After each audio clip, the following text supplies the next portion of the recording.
Did you guys know that there are principles that you need to have in your real estate investing business that are really going to help you to invest anywhere in the country? In fact, even anywhere in the world. Now, when I coach people how to invest in real estate, a lot of questions that come up are, will this work in my area? Will this work in my state? Or will this work in my country? Well, what I love to do is I love to show people how to fish, like teach them how to fish rather than giving a fish. It's like, here's a fish, here you go, and be able to quit their JOB, that just over broke job, by investing in real estate. Hey guys, my name is Dustin Heiner with Master Passive Income, and I want to show you how to quit that JOB, that just over broke job, by investing in real estate rental property so you never, ever have to work a job again. And when you are thinking about investing in your area or in another state or all over the country or in another country, all over the world, these principles are really going to help you to understand how to make money every single month, how to have passive income, create a business that runs itself. And you always hear me say over and over again, you got to build the business first. And every single piece of property,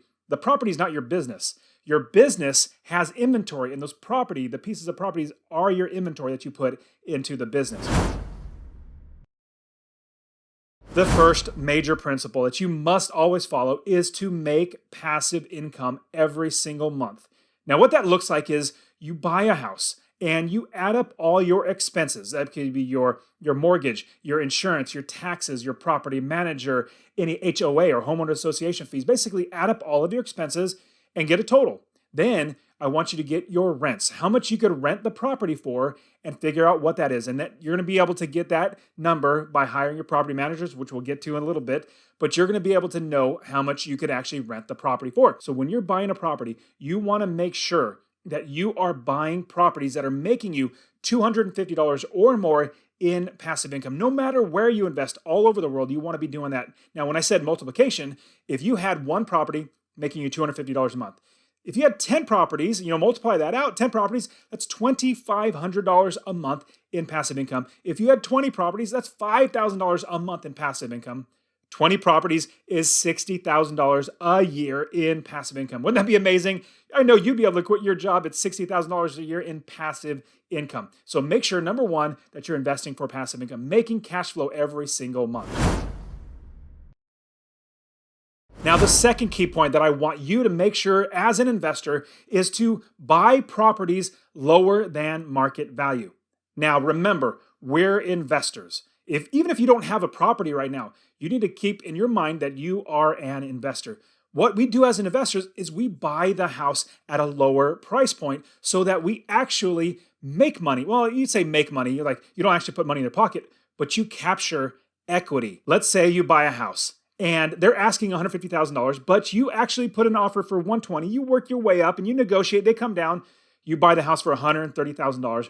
In fact, you just pocketed $20,000 in equity. Remember, $150,000 minus $130,000, that's $20,000 in equity. Buy the property where you're going to be capturing the equity. So you buy the house lower than it's worth, so you capture equity.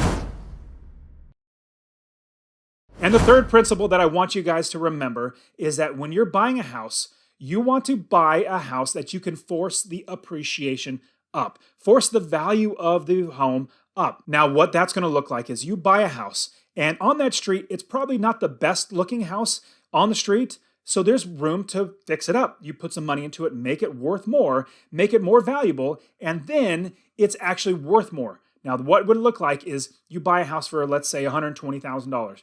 You put $10,000 into it, cutting the grass, painting the walls, getting new carpet, doing some nice little, cosmetic type things, not some major remodels. You're just putting $10,000 in.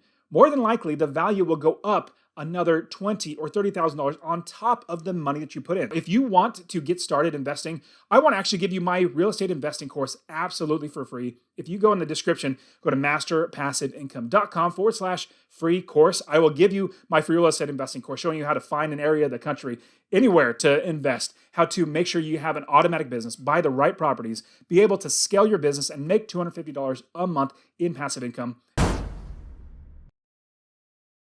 And the fourth thing that you must do is know in advance what your expenses are going to be for the property. Now, when you're buying a rental property, the last thing you want is an unexpected fee. Unexpected fee like an HOA fee of like $100 extra a month. That's going to dip into your passive income very, very high. We don't want to do that. We want to account for every single expense. Now, these could look like your mortgage. Obviously, if you get a mortgage, you're going to have that. What if you have PMI, which you actually have the private mortgage insurance? If you have to do that as well, you have to pay for that as well. Your insurance, your taxes, if you have a homeowners association, if you have a property manager, if you're paying for the utilities, things like that. So you want to be overly conservative on your expenses. And the fifth thing is to make sure that you are investing in an area that has demand for your property. Now, let me give you an example. If you're going to invest and buy a house like in the middle of the desert, like literally all sand, nobody's living for like 100 miles around, if you're going to buy a house there, you're going to have a hard time to rent it. Or the Antarctic, or the North Pole, or wherever like that.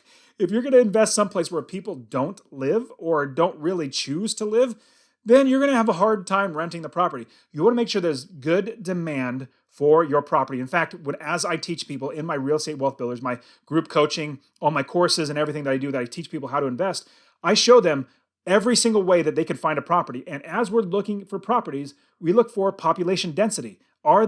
Is there a lot of people in that area?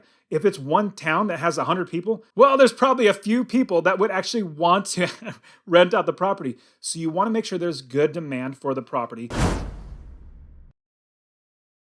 Now, I've had some people join my real estate wealth builders who had invested in the past. They were taught by somebody else. They said, just buy a good property, and then you'll do fine. Well, they're realizing that they're actually losing money because they didn't do it right. They didn't buy a good investment. They bought a good property. Now, we don't invest in good properties. We invest in good investments that make us money and passive income. Now, don't get me wrong. A good investment is a good property, but our criteria is not a good property.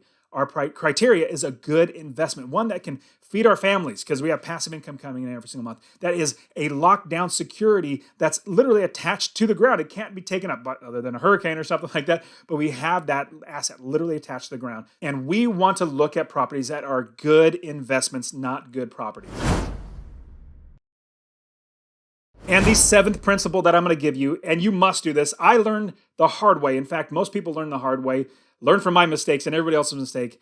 You want to do a background check on every single tenant out there. Every single tenant that applies, you absolutely must do a background check. If you don't, I'm going to smack you upside your head. I'm just joking. I probably won't do that. I'm going to say, I told you, always do a background check.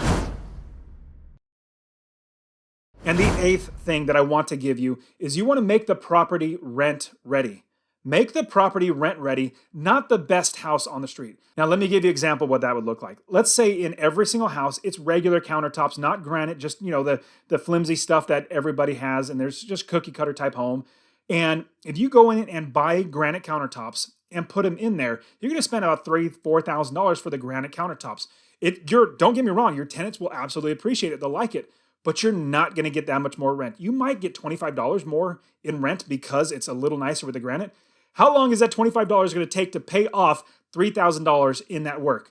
It's going to take a very, very long time. So what you want to do is you want to make a property rent ready that's comparable to all the properties on the street. Now, make it a little better, which makes it nicer. People want to live there. Making good properties that are comparable to the area, but you're also making sure that this property is actually going to be making you money, not over costing in the rehab to actually never make your money back in the rents.